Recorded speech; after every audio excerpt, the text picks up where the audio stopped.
En Amós capítulo 9, quizás tenemos nada más uno o dos mensajes después de este. Estamos llegando al final del libro de Amós. Después de esto quizás empecemos el libro de Oseas o el libro de Abdías, vamos a mirar.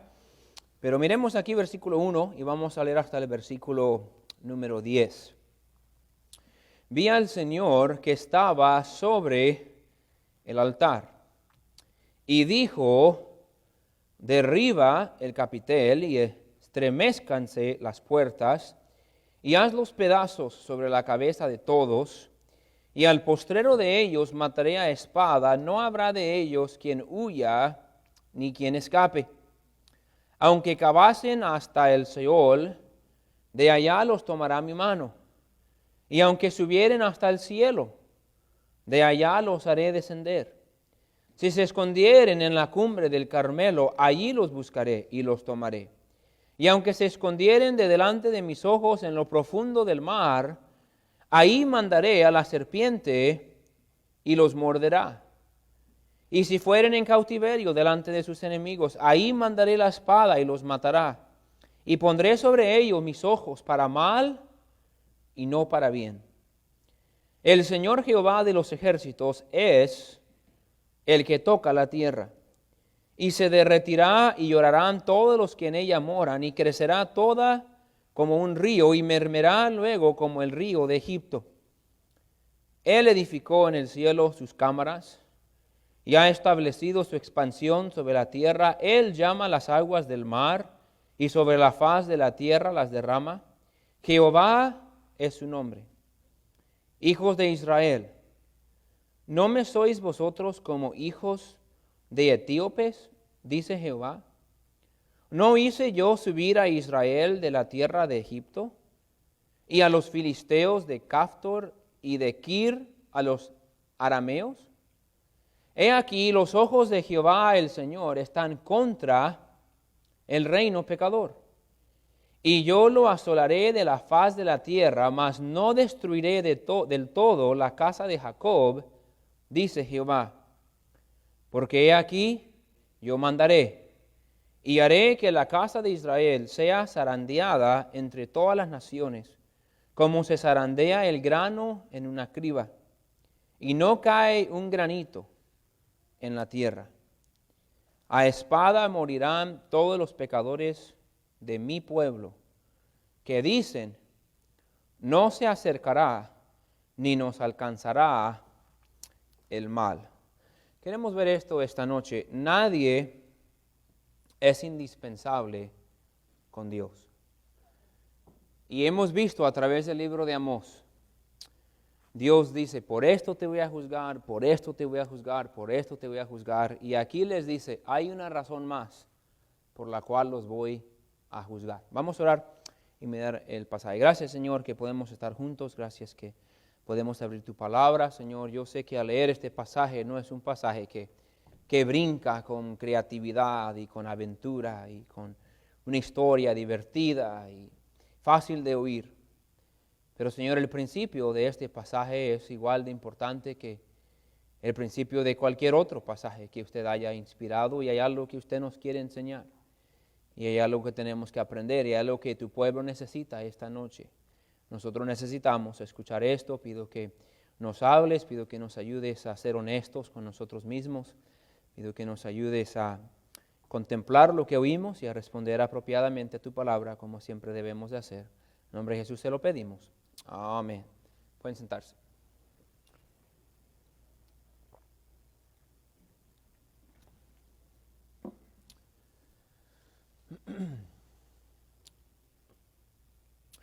Amós es el profeta de Judá que ha sido enviado por Dios a declarar juicio sobre la nación de Israel. Ahora, Judá era las 2 tribus del sur, Israel son las 10 tribus del norte. Judá ha tenido algunos reyes buenos. Entonces, la nación de Judá no está tan lejos de Dios como la nación de Israel. Entonces, Dios levanta a un hombre llamado Amós. Él no era profeta, él no era linaje de profeta. Él trabajaba con animales, él trabajaba con higos. Y Dios llega con él y le dice, ve a predicar a Israel. Y el mensaje que le manda a predicar es un mensaje que el pueblo tenía cero deseo de escuchar.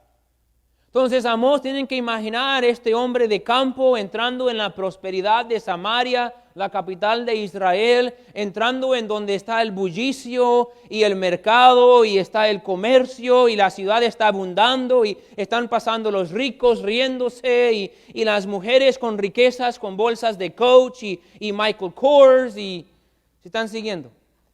Israel está en gran prosperidad y Amós viene del campo de otra nación, de una nación mucho más pequeña, mucho más insignificante, y viene a predicarle a Israel en el tiempo de más prosperidad que han tenido desde el tiempo de Salomón.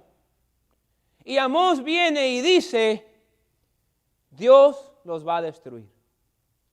Están mal con Dios y Dios los va a destruir.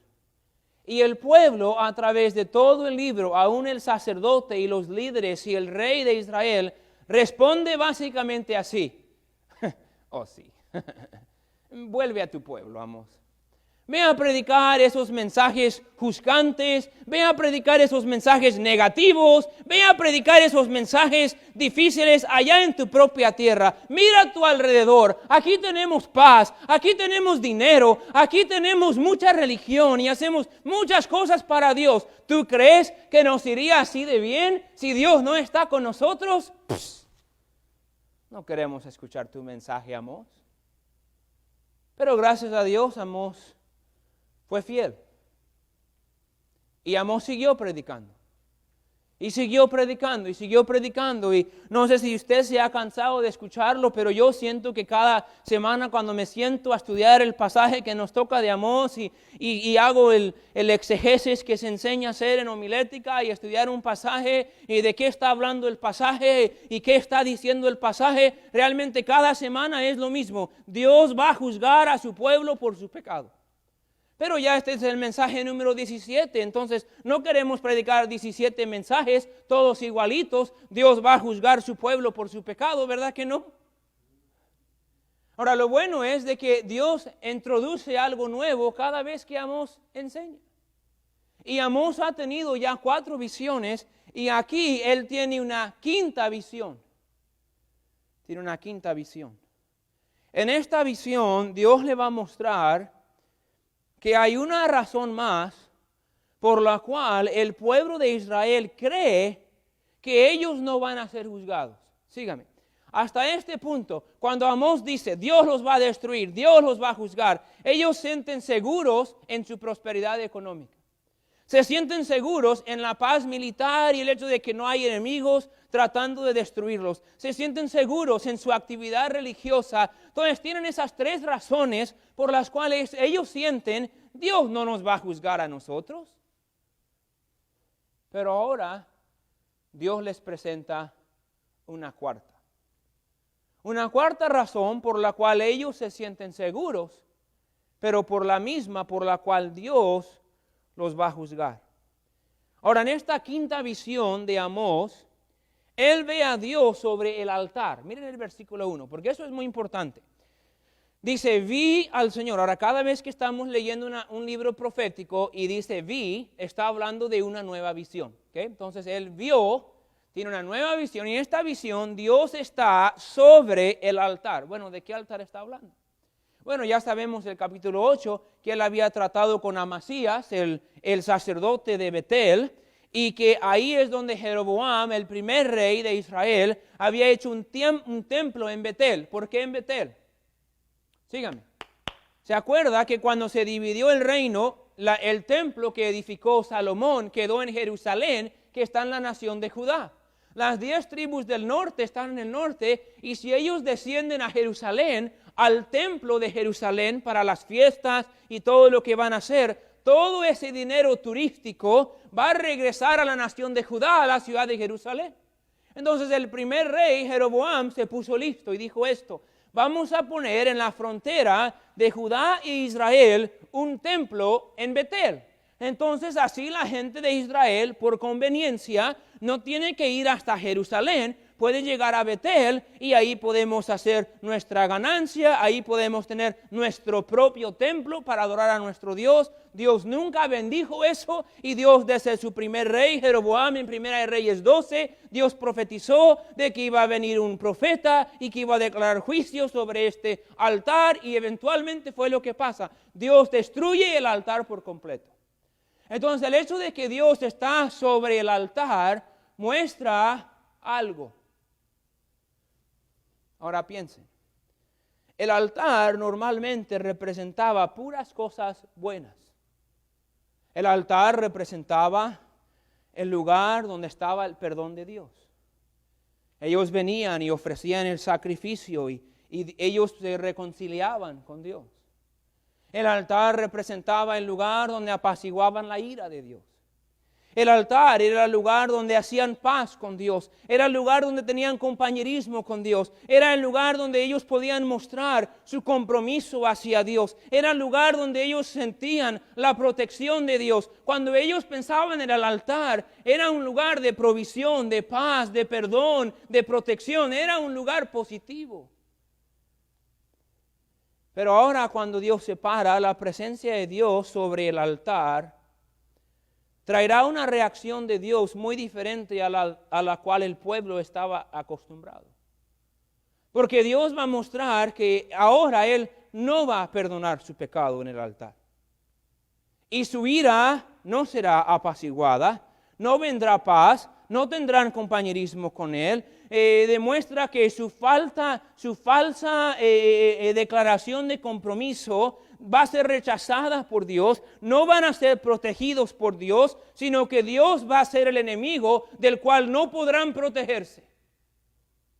El altar debería demostrar una relación cercana y la provisión y protección de Dios para con nosotros, pero por su pecado, Dios estando sobre el altar muestra todo lo opuesto. Dios debería de estar recibiendo del altar un olor fragante, pero Dios está mirando el pecado y en la visión que está sobre el altar muestra que Él está a punto de juzgar aún su lugar más sagrado. Él muestra que este juicio va a ser inescapable. Miren el versículo 1 todavía. Dice, vi al Señor que estaba sobre el altar y dijo, derriba el capitel. Ahora, ese capitel no es una palabra que usamos muy seguido hoy en día, pero los capiteles eran la parte de arriba de la columna donde asentaba el peso del edificio. Era muchas veces muy decorada y como estos pilares que tenemos, que el hermano Eduardo hizo buen trabajo en decorarlos y hacerlos ver bien. Y hubieran sido quizás mucho más extravagantes y donde asentaba el peso del edificio, ese era el capitel. Estaba decorada y hermosa. Entonces si Dios dice derriba el capitel y sobre el capitel está apoyado el peso del edificio, del templo, donde está el altar, si se derriba el capitel, ¿qué le va a pasar al templo? Ahora, muy probable, esta es una profecía hablando acerca del terremoto que va a venir. Si se acuerdan en Amós capítulo 1 y en el versículo 1, Amós habló de que él estaba profetizando solamente 2 años antes del terremoto. Entonces quizás en ese terremoto es donde Dios tumbó esos capiteles y el altar, el templo se cayó derribando el altar. Entonces Dios está mostrando que Él va a juzgar este altar. ¿Por qué? Porque a través de los siglos, debajo de estos reyes paganos, ellos han estado haciendo sacrificios hacia Dios con corazones impuros y de idolatría, y Dios se ha cansado y dice, yo voy a juzgar tu hipocresía. Voy a destruir los capiteles. Después dice, estremezcanse las puertas y haz los pedazos sobre la cabeza de todos.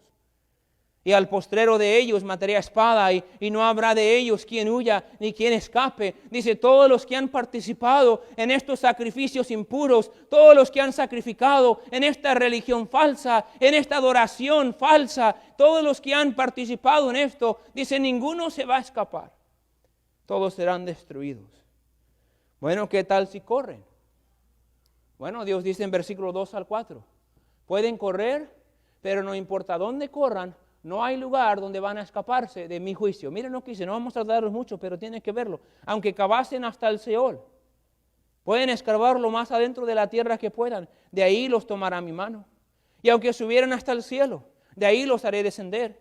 Si se escondieren en la cumbre del Carmelo, de ahí los buscaré. En el monte más alto, ahí los voy a tomar.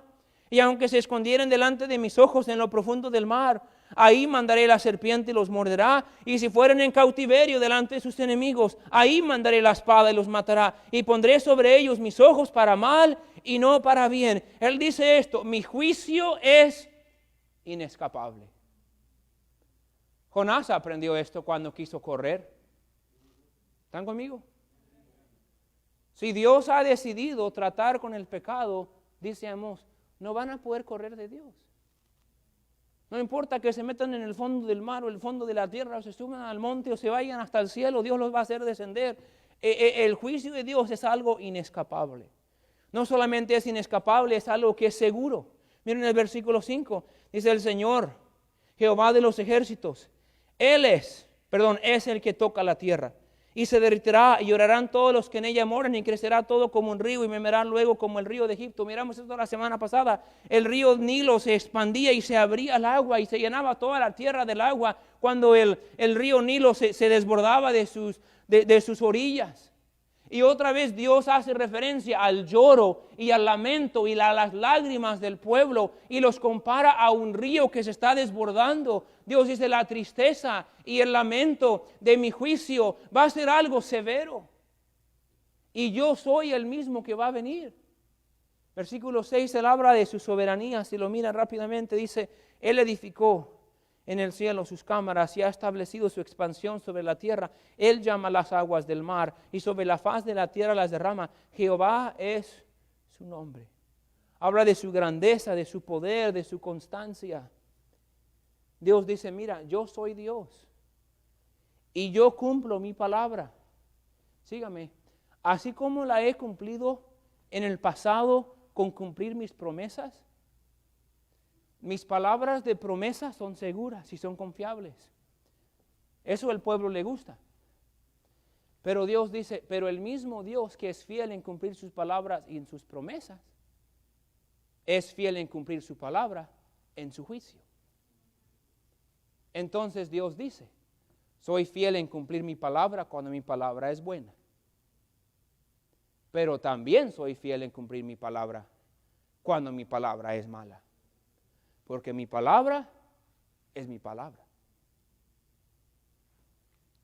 ¿Quién cree que Dios, si Dios dijo que Cristo va a venir por nosotros y va a haber un rapto, ¿quién cree que eso debe ser cierto? Nos gusta confiar en las promesas. ¿Quién cree que cualquier situación que estemos, Dios está con nosotros, estamos caminando con Él y haciendo las cosas bien? Todo lo que sucede para bien y Dios está en control de todo. Creemos esa promesa. El pueblo de Israel también, ellos no batallaban para creer en la provisión de Dios y en las promesas de Dios. Pero ahora que viene Amós con un mensaje de juicio, con un mensaje de destrucción, con un mensaje de castigo, ahora ellos están dudando la palabra del mismo Dios en el cual tanto confiaban. Y Dios dice, si van a confiar en mi promesa, ¿por qué no pueden confiar en mi juicio? Me acuerdo cuando era niño. A veces mi papá me decía, Santiago, te voy a comprar nuevos tenis. Yo siempre he sido duro para los zapatos. Hay una manera de romperlos, de despegarlos, de hacer algo, y yo necesitaba tenis parece que cada mes. Decía, papi, necesito unos tenis, y él me quería llevar a la calle, ahí en el centro, donde vendían las Adidas. ¿No se acuerdan? Eran Adidas, porque las Adidas eran caras, pero si pones la A al lado de la L, bien cerquita, aparece una D, y es Adidas. Eran las chafas. Pero yo no quería que los amigos dijeran, mira, Santiago, norteamericano, con los tenis chafitas de la calle, las Adidas. Y tenían las 3 rayitas y todo, solo eran chuecas. Él me decía, no, Santiago, este mes te voy a comprar las Adidas. En aquellos tiempos estaba muy popular el Adidas, el Reebok Pump. ¿Quién se acuerda del Reebok Pump? Tenía un botoncito, los niños que no saben, se la perdieron. Tenía un botoncito en la lengua y tú lo puchabas y se llenaba de aire y supuestamente te hacía brincar más alto. Ahora, ¿cómo tener más aire en la lengua del tenis te va a hacer brincar más alto? ¿Quién sabe? Pero nos la creímos en aquel tiempo. Yo quería unos Reebok Pump. No llegó hasta ese punto, pero me dijo, hey, voy a comprarte las Adidas, vamos a ir a la tienda de deportes y vamos a comprarte tenis buenos. Yes. Y cuando me lo decía, él cumplía su palabra. Pero lo malo es que cuando andábamos fuera de la casa y me decía, Santiago, me desobedeciste y cuando lleguemos a la casa te voy a dar una nalgada. También cumplía su palabra. A mí me gustaba que no se olvidara de la promesa. Cuando me decía que me iba a juzgar, yo esperaba, ojalá se olvide. ¿Alguien más sufrió eso? Así están ellos con Dios. Dios dice, yo cumplo mi promesa, pero yo también cumplo mi juicio. Y les va a decir en el versículo 7 en adelante, ¿por qué es que Dios los va a juzgar? Recuerden, Israel se sentía seguro. Israel se sentía que ellos con la prosperidad que tenían y la paz que tenían y la religión que tenían, todo iba a estar bien, pero hay una razón más por la cual ellos se sienten seguros. ¿Cuál es? Bueno, miren versículo 7. Hijos de Israel, ¿no me sois vosotros como hijos de etíopes? Dice Jehová. Ahora, vamos a verlo un poquito más adelante, pero esto es a lo que iban. Si quiere anotarlo, si está tomando notas, aquí es bueno. Israel se sentía seguro del juicio de Dios, porque ellos eran el pueblo escogido de Dios. Nosotros somos israelitas.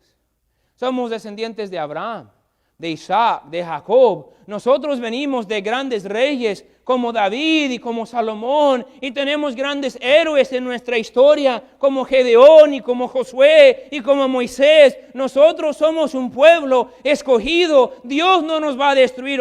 Si nosotros fuéramos egipcios o si fuéramos filisteos o si fuéramos etíopes, a lo mejor Dios nos castigaría por cómo andamos. Pero nosotros somos israelitas. Entonces Dios dijo en el versículo 7, hijos de Israel, ¿no sois vosotros como hijos de etíopes? ¿Por qué etíopes? Los etíopes eran parte de aquel tiempo un país chiquito, un país pobre. Un país tan insignificante que los asirios, los babilónicos, los sirios, todos ni siquiera les preocupaba por destruirla. Porque no había ganancia ahí. No había por qué atacarla porque no iban a sacar mucho provecho. Si la vencen, no pasaban de largo como nada. Así como los ladrones cuando pasan por nuestras casas. No, ahí no hay nada. ¿Amén? Los etíopes no eran nada. Pero Dios dice esto. Israelitas, sí tengo un pacto con ustedes. Sí son mi pueblo escogido. Pero delante de mí, tu pecado es igual que el pecado de los etíopes. Si ustedes piensan que solo porque son hijos de Israel, yo voy a mirar por encima de lo que están haciendo, están equivocados. Sigue mirando versículo 7. Dice, ¿no hice yo subir a Israel de la tierra de Egipto? Y a los filisteos de Caftor y de Kir a los amorreos. Dice esto, mira, yo sí los libré de Egipto, yo sí los libré de Egipto, pero yo también libré a los filisteos de Caftor. Y también libré a los arameos de Kir. Y ustedes no son el único pueblo que yo he ayudado. Ustedes no son el único pueblo que yo puedo bendecir. Ustedes no son el único pueblo que yo quiero libertar. Dios está diciendo eso, escúcheme. Dios dice, yo no juego favoritos. Dios dice, yo no hago acepción de personas. Yo no tengo a ustedes, yo no tengo una regla de moralidad para este pueblo y otra regla de moralidad para este pueblo. Dios dice, yo trataré con los etíopes así y yo trataré con ustedes así.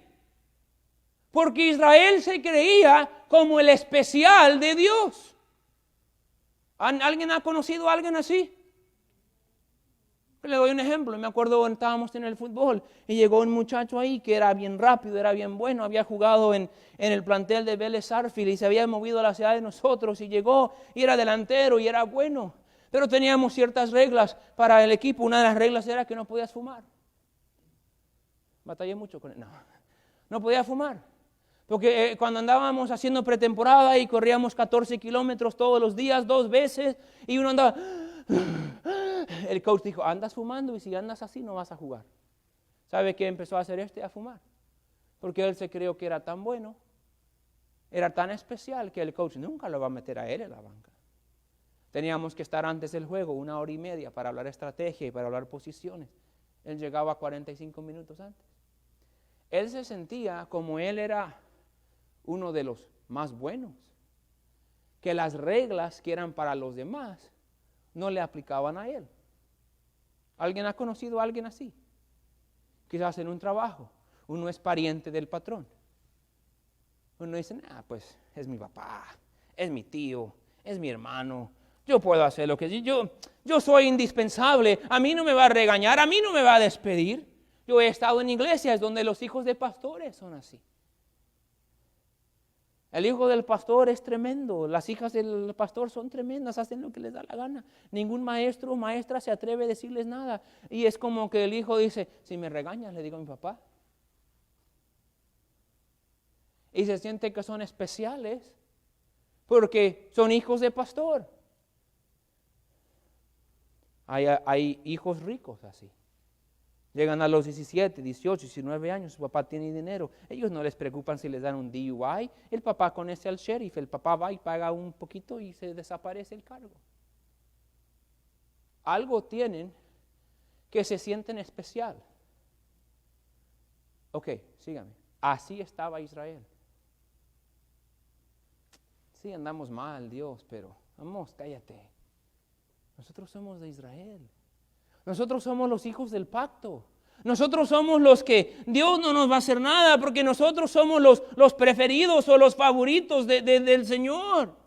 Se habían engañado a pensar que porque sus padres habían salido de Egipto y sus antecedentes habían entrado a la tierra prometida y habían sido bendecidos por Dios y que Dios había hecho un pacto con ellos, que Dios no haría un juicio severo con ellos. Entonces cuando Amós viene y dice, así ha dicho Jehová, ellos dicen, no.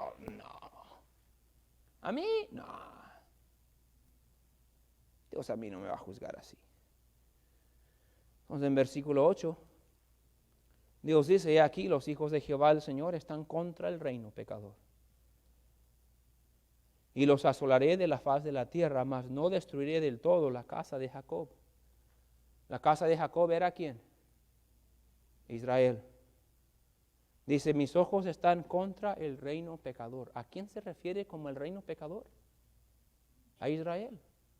Tanto que los voy a asolar de la faz de la tierra. Ya no van a existir como nación. Dios dice, sí voy a cumplir mi palabra en que no los voy a destruir al todo. Va a haber un remanente. Ha habido este grupo de personas que han sido fieles a mi palabra, que han sido fieles a mi pacto, que han sido fieles a mi ley. Yo los voy a guardar. La nación o el linaje de Israel va a seguir, pero los voy a desparramar, dice en el versículo 9. Dice, porque aquí yo mandaré y haré de la casa de Israel sea zarandeada entre todas las naciones como se zarandea el grano en una criba. Dice, mira, los voy a desparramar y ya no habrá nación. Ya no habrá nación. Y no cae un granito en la tierra. Cuando dice no cae un granito en la tierra, tiene que ver con el hecho de que ninguno de los que han olvidado o rechazado al Señor se escaparán del juicio. Dios va a recompensar a los fieles y va a juzgar a los pecadores. Miren versículo 10. A espada morirán todos los pecadores de mi pueblo. ¿Qué dicen? Aquí está. No se acercará ni nos alcanzará el mal. A nosotros no nos va a pasar nada. No se va a acercar el mal. Ahí está lo que sentían. Somos pueblo de Israel. Dios a nosotros no nos va a hacer nada. Nos dice en Hechos 10:34, Pedro dijo, en verdad comprendo que Dios no hace acepción de personas. Hermanos, tenemos tendencia de pensar así a veces. Sígame, deme 5 minutos para aplicarlo y terminamos. Nosotros podemos pensar así también.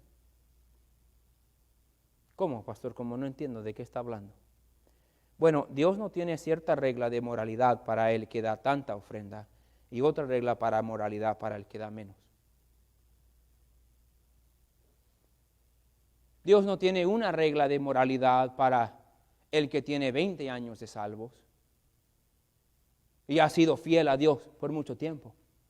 Y otra regla de moralidad para el que tiene 6 meses salvo.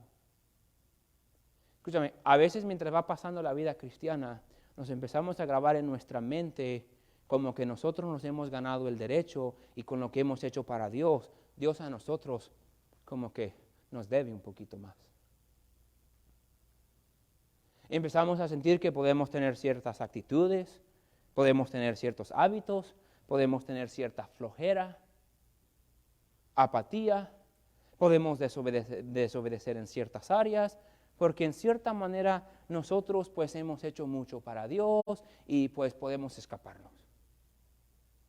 Así se sentía Israel. Y Dios manda decir por medio de Amós, no. Dios no tiene favoritos. No hay cierto juicio para el incrédulo y otro juicio para el creyente. Oh sí, el incrédulo tendrá su hogar en el infierno. Pero no es como que, bueno, Dios va a juzgar a esos porque andan haciendo eso y eso y eso, pero yo puedo hacer mi pecado porque Dios conmigo está bien. No podemos sentirnos indispensables delante de Dios. Esto es lo que pasó con Israel. Se sintieron indispensables. Somos israelitas, somos el pueblo escogido, Dios ha hecho un pacto con nosotros, a nosotros Dios no nos va a juzgar. Y se sintieron seguros porque tenían prosperidad, tenían paz, tenían religión, eran el pueblo escogido, tanto que cuando Amós vino a advertir y advertir y advertir, ellos tomaron la actitud de versículo 10, no se acercará ni nos alcanzará el mal. Y Dios dice, de todos los que piensan que solo porque son hijos míos pueden vivir así, o así, o así, no se escaparán de mi juicio. ¿Dónde estás esta noche?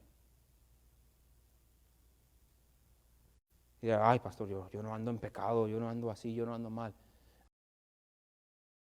A veces nosotros ponemos niveles al pecado. Todos los que estamos aquí tenemos pecado. Eso no es duda.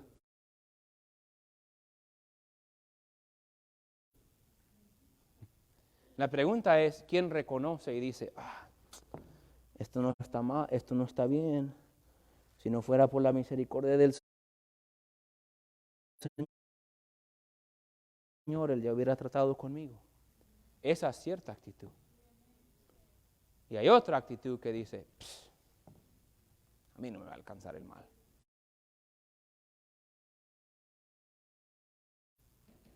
Ese fue el problema. Miraron aún a su pecado a través de los ojos del pecado de su orgullo y dijeron, Dios a nosotros no nos va a hacer nada. Y Dios dijo,